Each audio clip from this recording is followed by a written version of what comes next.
Bonjour, mon nom est Lise Lajoie, je suis membre du conseil d'administration du Cercle de la Garnison de Québec.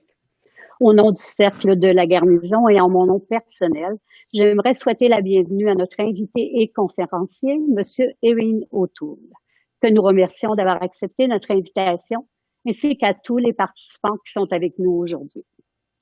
La présentation se déroulera de la façon suivante. Nous débuterons avec la conférence de M. O'Toole et par la suite, il y aura une période de questions. Vous serez en mesure de poser vos questions en utilisant la boîte de discussion, questions et réponses de l'application Zoom. Maintenant, laissez-moi vous présenter notre invité. Il est né à Montréal et a grandi dans une famille de la classe moyenne. Il a fait carrière pendant 12 ans dans l'aviation royale canadienne. Il a été par la suite avocat d'affaires dans le secteur privé pendant 10 ans. Il a été élu comme député dans la circonscription de Durham à 3 reprises, soit en 2012, en 2015 et en 2019. Il a été le secrétaire parlementaire du ministre du Commerce international et a également été ministre des Anciens combattants. Il est marié et père de 2 enfants. Il est maintenant chef du Parti conservateur du Canada et chef de l'opposition officielle à Ottawa. Il nous parlera de sa vision économique. L'honorable M. Erin O'Toole. Bonjour à tous et merci beaucoup, Madame Lajoie, pour cette opportunité aujourd'hui. Et merci aussi à M. Éric Lemieux, président du Cercle de la Garnison du Québec, pour la chance de pouvoir m'entretenir avec vous. Cette rencontre se déroule dans le cadre d'une tournée virtuelle que j'effectue dans la grande région du Québec. J'ai plusieurs rendez-vous aujourd'hui, des rencontres avec les maires Labaume et Léhulier, des interviews à la radio, une visite d'entreprise et une 5 à 7 de Noël avec des membres conservateurs de la région. J'adore visiter Québec. Vous avez de la chance de vivre dans l'une des plus belles villes au monde. Je comprends Champlain d'avoir décidé de s'établir ici pour fonder la Nouvelle-France. L'histoire de Québec est riche, mais son futur l'est aussi. Cette région est un pilier de l'économie canadienne. L'esprit de l'entrepreneurship a toujours été fort dans la région de Québec. Les gens ici ont les gros bons sens et trouvent des solutions. J'aime ça. Et vous avez des infrastructures importantes, le développement du port du Québec et un aéroport moderne. Le Québec est le cœur de l'identité québécoise. Les conservateurs ont toujours été pour la grande région du Québec. On est fiers des racines du Canada ici. Ça va être la même chose quand je serai Premier ministre. Mais j'ai quelque chose d'important que je veux partager. J'ai été élu pour la première fois en 2012 et je suis maintenant le nouveau chef de notre parti.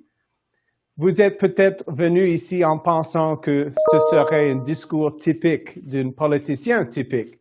C'est la raison pour laquelle je suis un meilleur choix que l'autre gars.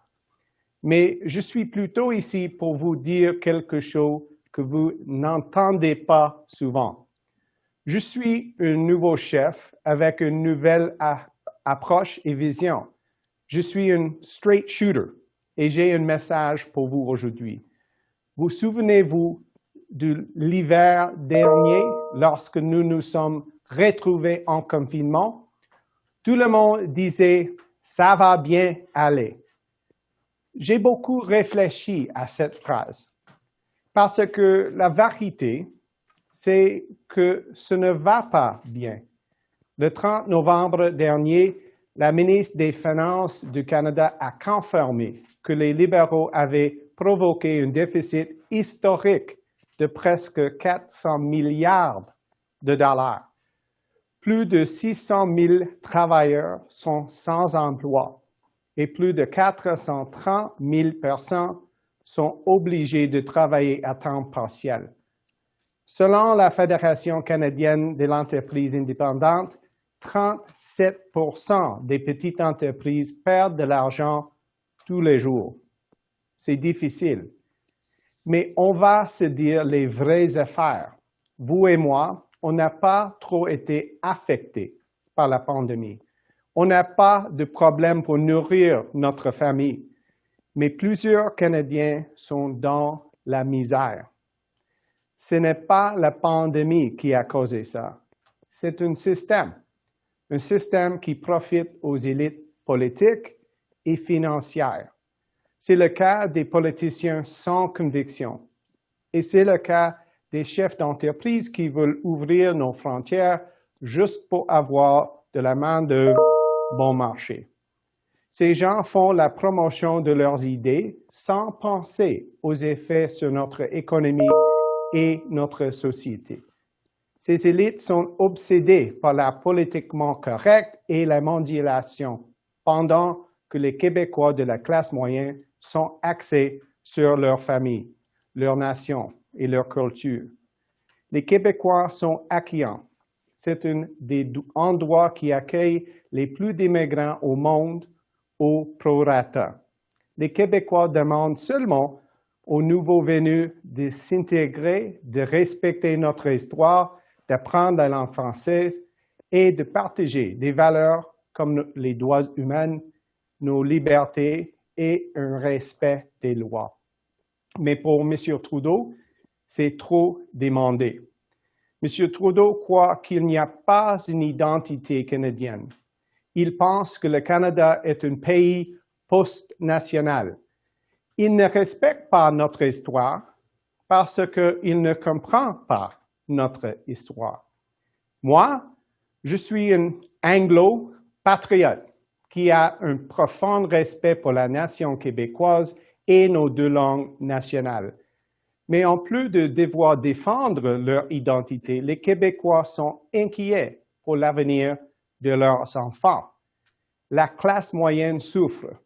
Le nombre de membres des syndicats du secteur privé s'est effondré.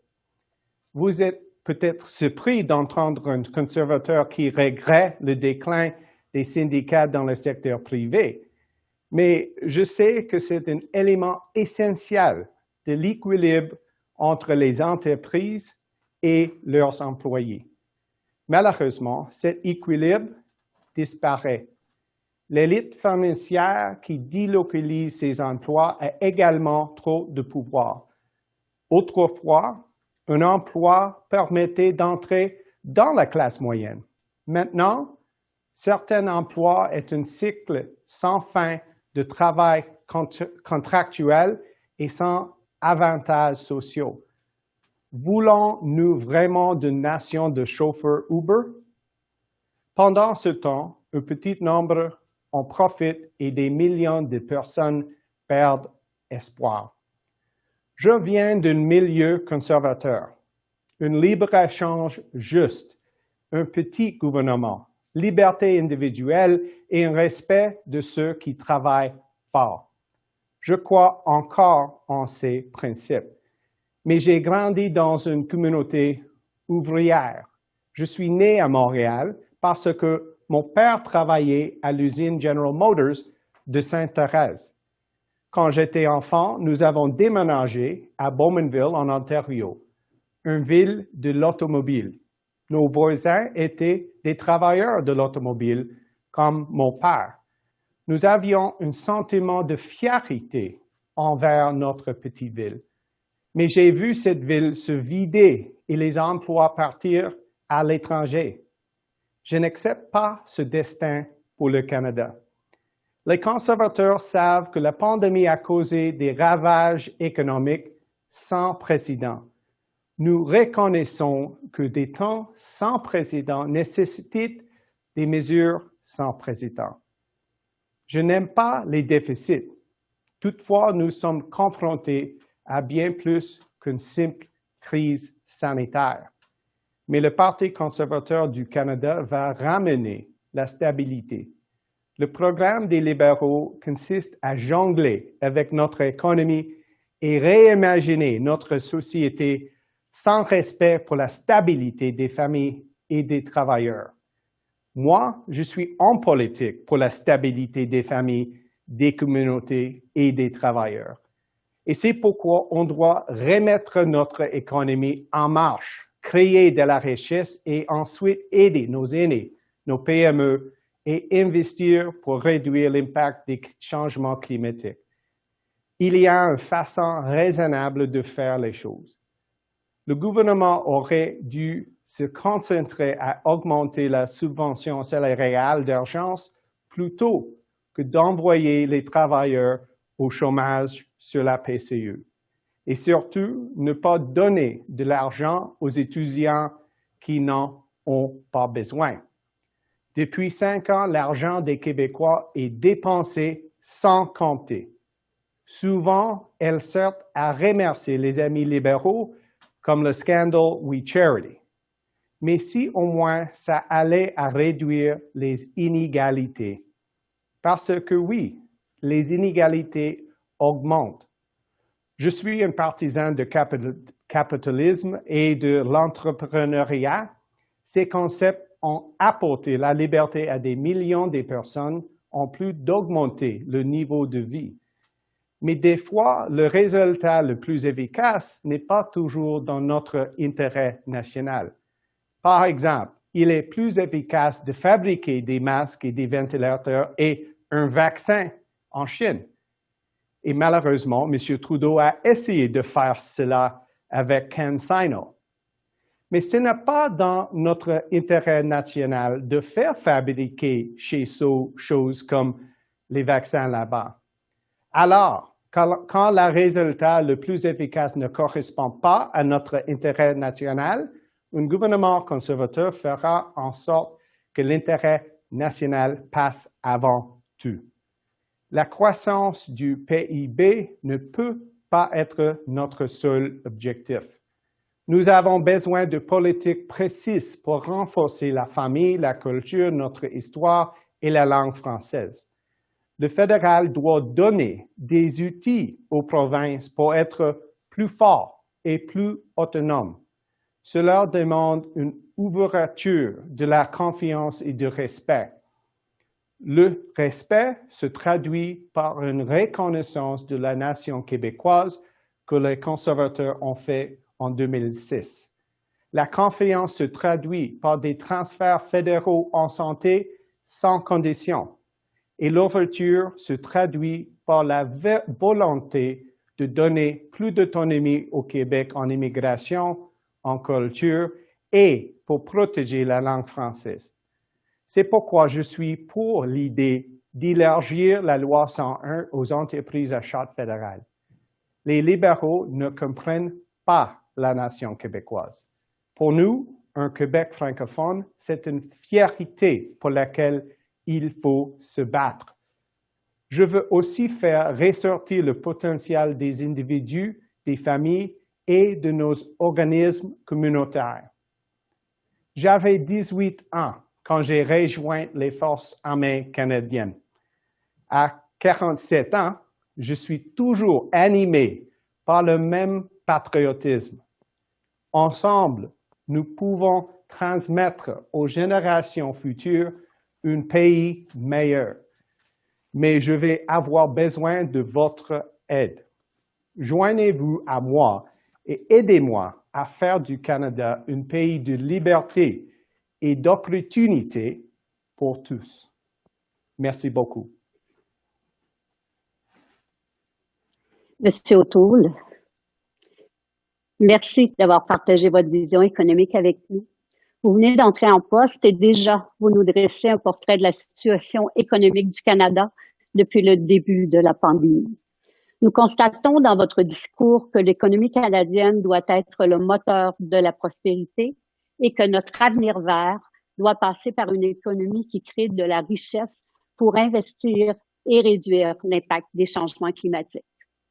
Vous avez fait mention que l'intérêt national doit être priorisé, qu'il faut réinvestir en production manufacturière canadienne et remettre le travailleur à l'avant-plan afin de diminuer notre dépendance envers la Chine. C'est aussi intéressant d'apprendre que vous êtes né à Montréal et que votre amour pour le Québec ne date pas d'hier. Maintenant, nous sommes arrivés à la période de questions. Je vous rappelle que vous serez en mesure de poser vos questions en utilisant la boîte de discussion questions et réponses de l'application Zoom. Nous commencerons avec quelques questions qui ont été déjà soumises lors de votre inscription.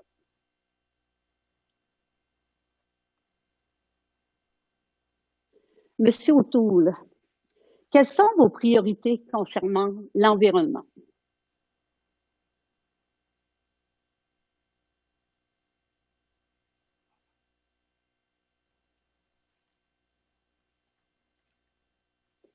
Donc, on a un petit temps d'attente de quelques secondes. Monsieur O'Toole devrait apparaître à l'écran dans quelques secondes.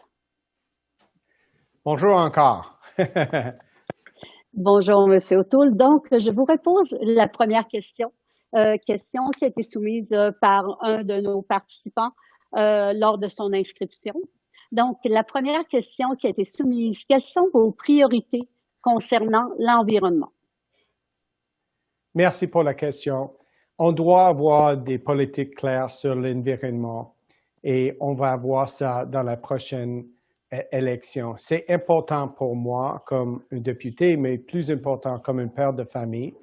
Et dans le secteur privé, j'ai travaillé sur les enjeux environnementaux comme un avocat. On doit réduire les gaz à effet de serre en partenariat avec les grands émetteurs dans l'Ouest et dans les usines en Ontario et au Québec.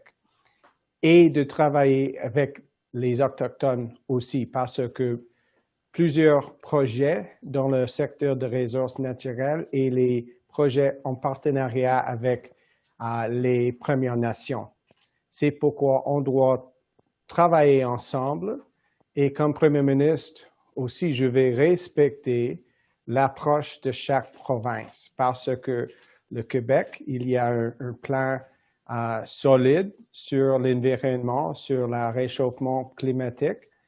Mais au fédéral, on doit avoir les politiques claires aussi pour réduire les gaz à effet de serre. Et c'est pourquoi notre parti, nous appuyons la Net Zero, le projet de loi C12 sur la réduction de gaz à effet de serre par Net Zero, un grand plan pour notre pays. C'est une priorité pour moi. Merci, M. O'Toole. Une seconde question qui nous a été soumise. Êtes-vous en faveur de la vaccination obligatoire ou plutôt de laisser le libre choix aux gens de la recevoir? C'est une question importante en pleine d'une pandémie, bien sûr. Et premièrement, c'est une champ des compétences des provinces. La santé, c'est une juridiction provinciale et c'est important pour le gouvernement fédéral de trouver des solutions avec les tests rapides, des vaccins et d'avoir un plan pour les vaccins. Mais ça serait une décision pour chaque province s'il y a un plan mandatoire ou s'il y a des règles pour les étudiants dans l'école ou les travailleurs dans une entreprise, par exemple. Mais il n'y a pas, normalement, il n'y a pas une approche mandatoire pour les vaccins, mais c'est important pour les Canadiens et Canadiennes de comprendre l'importance de les outils comme un vaccin. Je vais recevoir un vaccin, par exemple, comme un politicien, mais on va travailler avec les provinces et leur plan pour le vaccin. Merci pour votre réponse.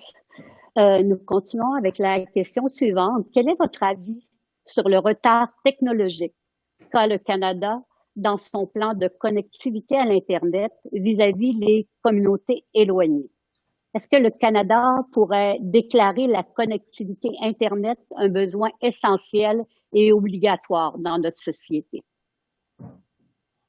C'est un service essentiel, bien sûr. C'est pourquoi nous sommes ici dans une réunion par Zoom et pas ensemble, malheureusement, pendant la pandémie. Et c'est un défi pour un pays comme Canada parce qu'on a beaucoup de communautés rurales, les régions au Québec, les communautés autochtones dans le Nord.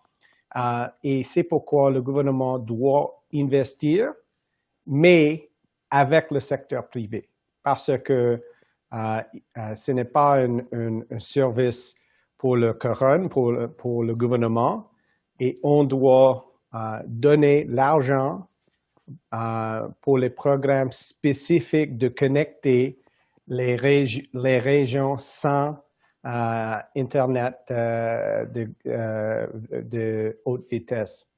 Et on a fait ça dans le gouvernement conservateur et on a connecté des millions de Canadiens dans les régions et on va cibler l'argent pour les communautés rurales, pour les régions, parce que c'est absolument primordial pour les familles, mais aussi pour les PME. Et c'est important, pas juste dans les grandes villes. Et on va lancer une plateforme politique avant la prochaine élection et ça serait une priorité. Merci. On a une nouvelle question maintenant. Croyez-vous que le chantier Davy de Lévis sera inclus dans la stratégie navale?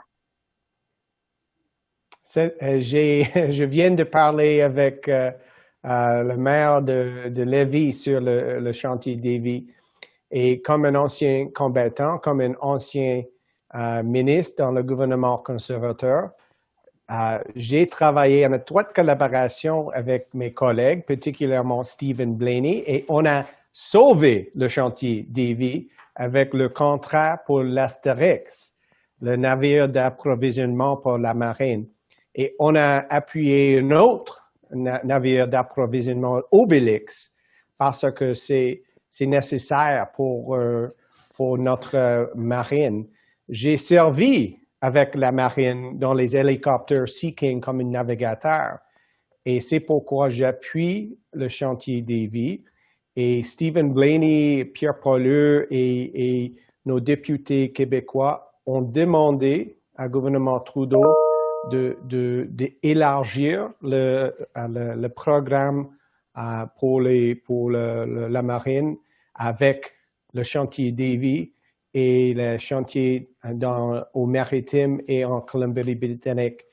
Et on a besoin plus des brises glacées parce que pour moi, le Nord, l'Arctique, c'est une priorité parce qu'il y a des menaces là-bas à cause de la Russie et la Chine. Et le chantier Davy a beaucoup d'expérience sur les brises glacées et c'est pourquoi j'appuie le chantier Davy. Un des participants nous dit « Je vous ai entendu dire à l'émission de Mario Dumont que la Chine représente une des plus grandes menaces actuelles pour le monde occidental. Ce n'est pas un peu exagéré de dire cela? Qu'est-ce qui vous pousse à faire une telle affirmation? » J'ai eu une entrevue mercredi avec Mario sur la Chine parce que c'était le 2e anniversaire de l'emprisonnement de les deux Michael Kovrig et Michael Spavor. Nos citoyens sont dans une prison chinoise maintenant. C'est inacceptable et la Chine a un bilan horrible sur les droits humains, sur le commerce international contre nos industries comme l'acier, l'aluminium, particulièrement pour le Saguenay. Et c'est pourquoi on doit travailler en étroite collaboration avec nos alliés, particulièrement les alliés dans les 5 lieux, les États-Unis, le Royaume-Uni, l'Australie et la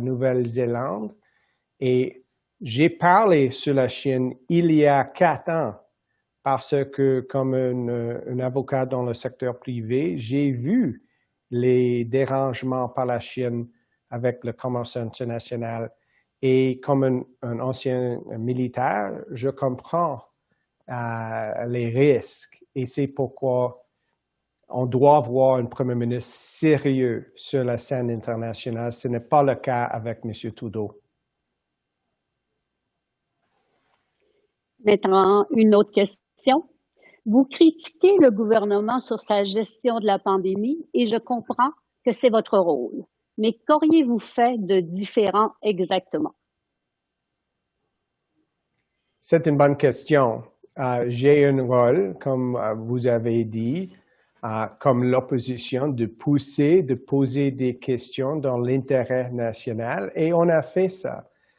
On a appuyé quelques projets de loi sur les programmes d'urgence, comme la PCU, la subvention salariale et les autres.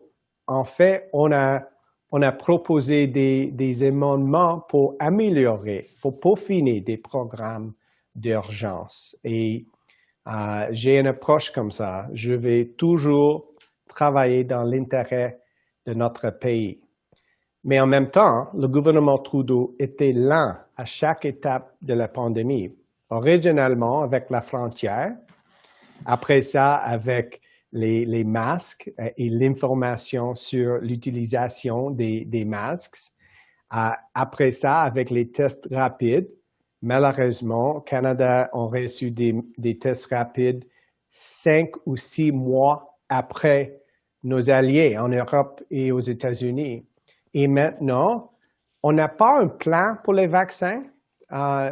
J'ai posé plusieurs de questions pendant les derniers 2 mois sur un plan, parce que c'est important pour les provinces d'être prêts pour les vaccins, avec les congélateurs, avec un plan pour les logistiques. Et maintenant, grâce à nos efforts, le gouvernement est en train de parler d'un plan avant Noël. C'est le rôle de l'opposition de pousser pour le bien-être des Canadiens et Canadiennes. Un participant vous demande, pensez-vous couper dans l'aide internationale afin de supporter les Canadiens après la crise sanitaire? On doit réexaminer tous nos programmes d'aide internationale et tous nos programmes en total après la pandémie. Maintenant, comme j'ai dit dans mon discours, on a un niveau de chômage très élevé, le plus élevé dans le G7, à côté de l'Italie, et on doit créer des emplois et les opportunités. Et on a besoin des fonds pour ça. Donc, probablement, on va diminuer dans une manière juste l'aide internationale. On doit cibler sur le bien-être des Canadiens. Et on doit examiner aussi notre système d'immigration, parce que les libéraux sont en train d'augmenter le niveau d'immigrants quand on a un niveau de chômage très élevé. Il n'y a pas de bon sens avec ça. C'est injuste pour les travailleurs, c'est injuste pour les immigrants. Les immigrants, on a besoin des opportunités. C'est pourquoi on doit corriger la situation sur la frontière, corriger la situation avec la réunification familiale. Et comme j'ai dit, je vais donner plus d'autonomie pour le Québec sur l'immigration, particulièrement sur les réfugiés et la réunification familiale. Après la pandémie, on doit cibler sur le bien-être des Canadiens et Canadiennes. Notre prochaine question. Comme vous le savez, le Québec a des défis avec son système de santé. Comment voyez-vous le financement fédéral pour la santé? Merci. J'ai eu une excellente réunion avec le Premier ministre Legault en septembre et on a parlé sur les priorités de le gouvernement CAQ et de l'Assemblée nationale. Et on a parlé sur les transferts en santé et je vais avoir une approche totalement claire. Je vais augmenter les transferts dans une manière stable, prévisible et sans condition. Malheureusement, M. Trudeau a une approche des conditions chaque fois. Et ce n'est pas approprié d'avoir une approche comme ça. C'est plus de confrontation avec M. Trudeau. Je vais être un partenaire, pas un paternaliste. Et pour moi, ce n'est pas le montant, mais c'est l'approche. Parce que après la première vague de la pandémie, on a vu des cas tristes dans les CHSLD comme Heron et c'était terrible. Et je sais que le gouvernement Legault est ciblé sur ça maintenant et ce n'est pas approprié pour les fonctionnaires à Ottawa de remplacer le jugement des fonctionnaires à Québec. Et c'est pourquoi je vais avoir une approche sans condition pour les transferts en santé et respecter les champs de compétences en total. Et j'ai eu une excellente réunion et j'ai hâte de travailler avec le gouvernement québécois. Une prochaine question. Un nouveau président américain vient d'être élu. Comment voyez-vous vos relations avec lui? C'est une relation très importante pour notre parti, primordiale pour notre pays. Et c'est pourquoi j'ai eu un appel il y a 2 semaines avec le Premier ministre Trudeau sur la situation avec les États-Unis. On doit améliorer nos relations et il y a les opportunités, particulièrement, de travailler ensemble sur la Chine, sur l'acier, l'aluminium, les masques, l'équipement médical. Nous sommes un allié dans NATO et aussi NORAD. Nous sommes le seul pays qui est un partenaire pour la sécurité publique aux États-Unis. Et on doit utiliser ça et améliorer les relations. Et malheureusement, on a eu des problèmes avec les États-Unis, pas juste pendant le président Trump, l'ère de Trump, mais avec Obama et M. Trudeau. M. Obama a annulé Keystone, il a changé les règles sur la frontière et c'est pourquoi on doit réexaminer la stratégie et j'ai dit je vais être là comme un partenaire pour améliorer nos relations.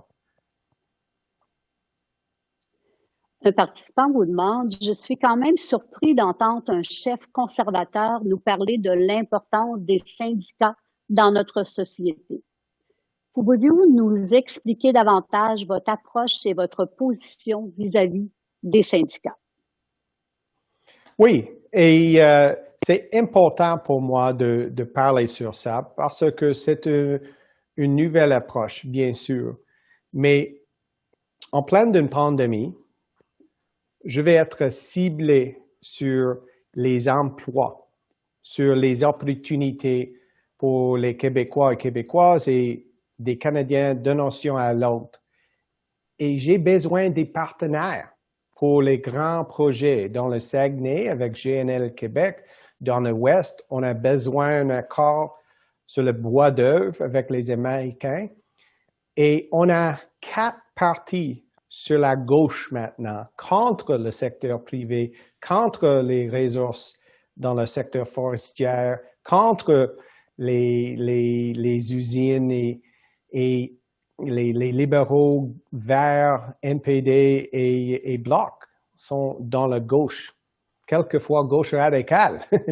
Et c'est pourquoi le Parti conservateur, nous sommes dans le centre droit, et on a besoin des partenaires. Les entreprises, les PME, les syndicats, les membres du syndicat, parce que je suis en faveur de les projets pour leurs membres. Et je vais travailler avec les organisations non lucratives, les syndicats, les entreprises pour le bien-être de leurs employés ou leurs membres.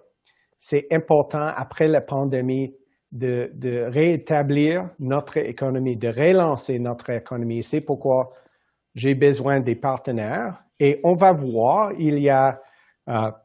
j'ai une approche sérieuse et sincère pour les membres des syndicats.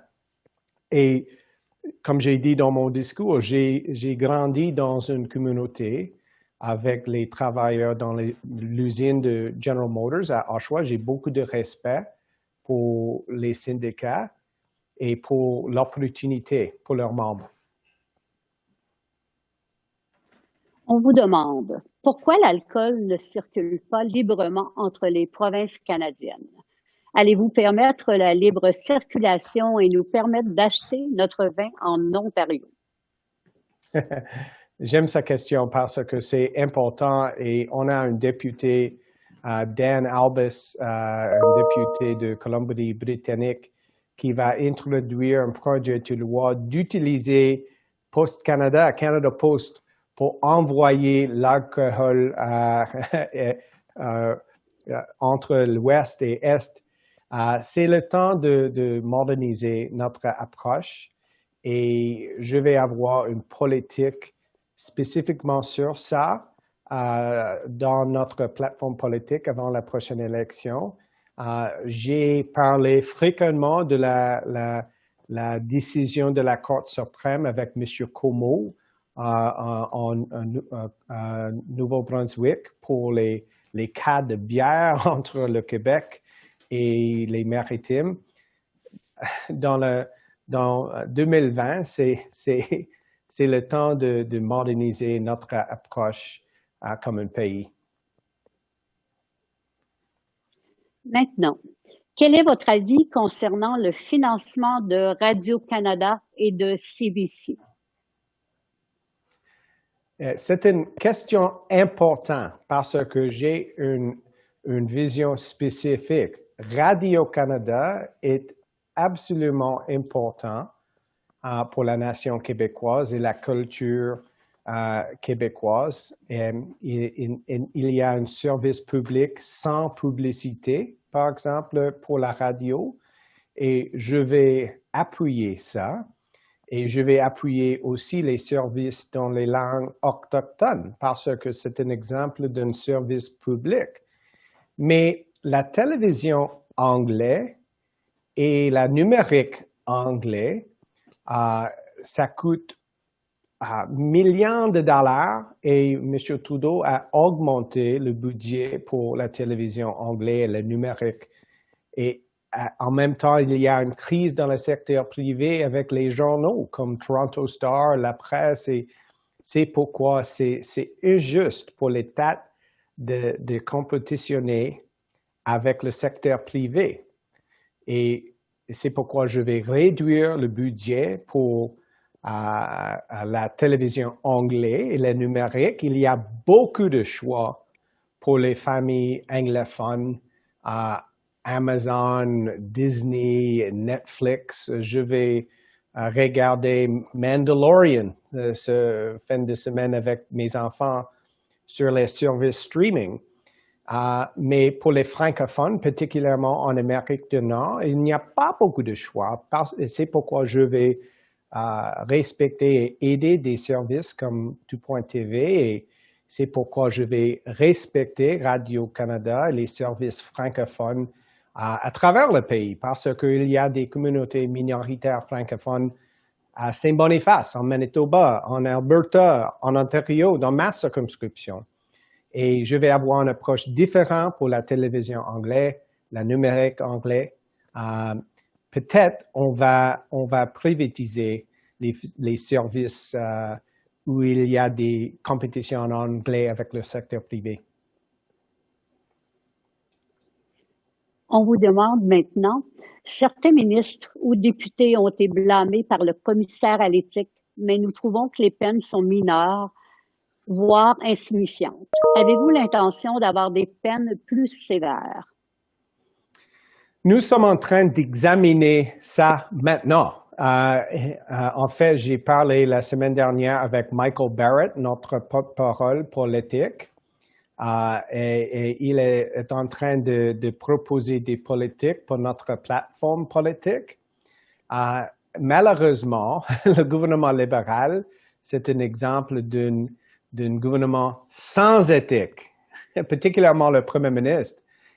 Il a reçu 2 décisions mauvaises par le commissaire d'éthique et il y a une autre investigation maintenant sur le scandale We Charity. Et c'est totalement inapproprié et c'est un mauvais exemple pour nos enfants de voir les politiciens tout le temps en scandale. M. Marneau, M. Leblanc, quelques ministres dans le gouvernement Trudeau ont reçu des investigations. C'est pourquoi probablement on va avoir une politique spécifique sur ça dans notre plateforme politique. Un participant vous demande, êtes-vous pour le développement du projet Laurentia au port de Québec? Oui, j'ai parlé avec mon équipe québécoise sur ça. La fleuve Saint-Laurent c'est très important pour notre économie. Le port de Québec, Montréal, Toronto, et c'est possible d'avoir une stratégie pour ça. J'ai lu un peu sur la stratégie qui a été proposée par le Premier ministre Legault il y a 4 ans, je pense, et on va voir. Comme j'ai dit dans ma réunion avec le Premier ministre Legault, on va avoir une approche de collaboration sur leurs priorités, d'être un partenaire sur l'infrastructure, sur l'économie, la création de richesses.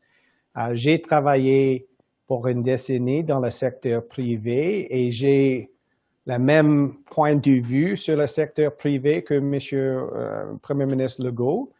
Donc, peut-être, si c'est une priorité pour l'Assemblée nationale, ça serait une priorité pour moi. Le prochain participant vous dit bonjour et vous demande comment allez-vous connecter avec les jeunes électeurs? C'est une question importante, particulièrement pour un nouveau chef en pleine d'une pandémie. C'est difficile pour moi de connecter avec les Canadiens, n'importe quoi l'âge. Et c'est pourquoi merci encore pour l'opportunité aujourd'hui de parler avec les Québécois et Québécois sur Zoom. On va proposer des politiques pour les jeunes, les étudiants, les millennials, parce que après 5 ans de M. Trudeau, il y a beaucoup de dettes, aucune opportunité pour les jeunes après l'école. Et on doit bien connecter avec les jeunes et nos principes conservateurs sur leur bien-être, particulièrement l'opportunité pour une maison, pour un emploi. Comme j'ai dit dans mon discours, maintenant, il y a beaucoup d'emplois contractuels sans bénéfice, sans un futur. C'est pourquoi on doit changer notre approche et c'est pourquoi je vais appuyer le secteur privé, les membres du syndicat, l'économie canadienne. On doit créer des emplois, des opportunités après la pandémie. M. Trudeau, il a dit que la pandémie est l'opportunité de réimaginer notre économie. C'est bizarre et c'est dangereux aussi, particulièrement pour nos jeunes. Et je vais utiliser les réseaux sociaux, les politiques spécifiques, et j'espère que je vais bien connecter avec les jeunes avant la prochaine élection. Un participant vous demande, le Parti conservateur se fait souvent reprocher d'être contre l'avortement. Quelle est votre position sur le sujet? Comme j'ai dit, tout le monde en parle, je suis pro-choix, je suis pro-LGBTQ. Je vais toujours protéger les droits humains pour les Canadiens et Canadiennes. Et c'est pourquoi je suis en politique. Et c'était la même chose dans ma carrière dans les forces armées. Je vais toujours défendre nos institutions, notre histoire, l'identité canadienne, l'identité québécoise et les droits pour les Canadiens. C'est important pour moi et je suis en train de moderniser un peu notre bureau, notre parti, notre approche dans la Chambre des communes. On a une équipe extraordinaire au Québec maintenant avec 10 députés, mais on doit gagner plus de sièges dans la prochaine élection et c'est important pour les Québécoises et Québécoises de voir un chef qui va défendre le droit des femmes, les droits des communautés LGBTQ. Et j'ai un bilan totalement clair sur les enjeux-là.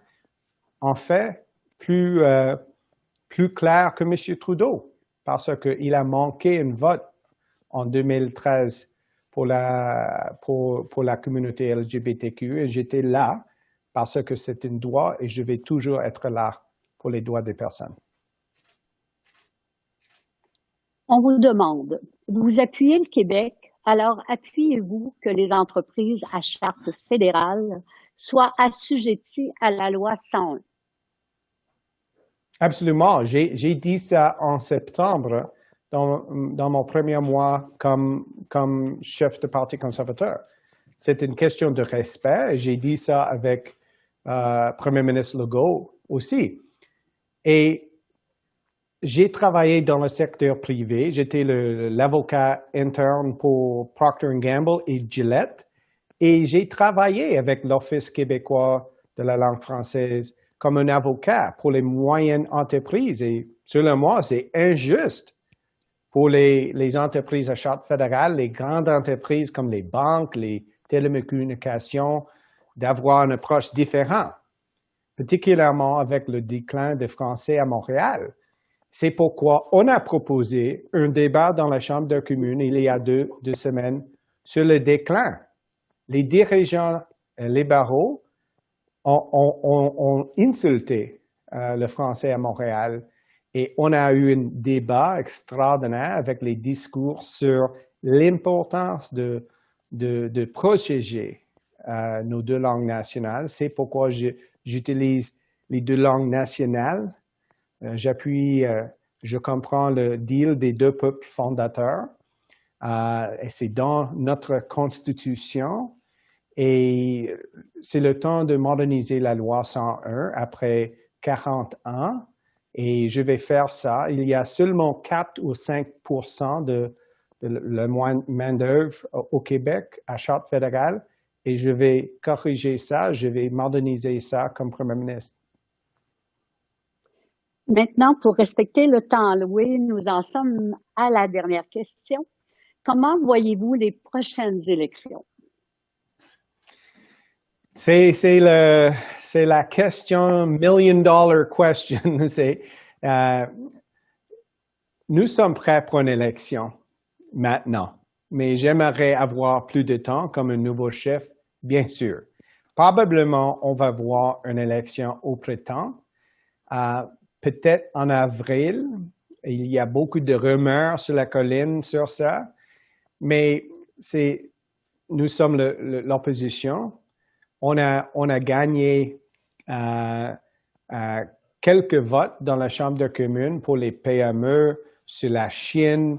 On a proposé des amendements raisonnables sur les projets de loi et on va continuer de faire notre job comme l'opposition, mais on doit être prêt pour la prochaine élection. C'est pourquoi les réunions comme ça sont très importantes pour moi. Nous sommes en train de créer une plateforme politique spécifique pour le Québec. On va avoir une équipe de campagne spécifique pour le Québec aussi. Et nous sommes en train de enlever les fonds aussi. On va être prêt, mais si je vais recevoir plus de temps, ça serait bon pour moi comme un nouveau chef avec un nouvel style. Mais on doit gagner la prochaine élection pour le bien-être de notre pays, parce que, comme j'ai dit, après 5 ans de M. Trudeau, beaucoup de déficits, beaucoup de dettes, aucune opportunité, et il va augmenter les taxes, absolument, et on doit lutter contre ça. Monsieur O'Toole, le Cercle de la Garnison tient à vous remercier pour votre conférence et aussi remercier tous les participants qui ont assisté à la conférence de ce midi. J'aimerais également, Monsieur O'Toole, vous inviter, lorsque la situation sanitaire le permettra, à venir nous visiter au Cercle de la Garnison à Québec lors de votre prochain passage dans notre grande région. Sur ce, je vous souhaite à vous et à tous une belle fin de journée. Merci beaucoup encore pour l'opportunité et pour les questions très intéressantes. Et joyeux Noël et bonne année pour tous vos membres aussi. Merci encore.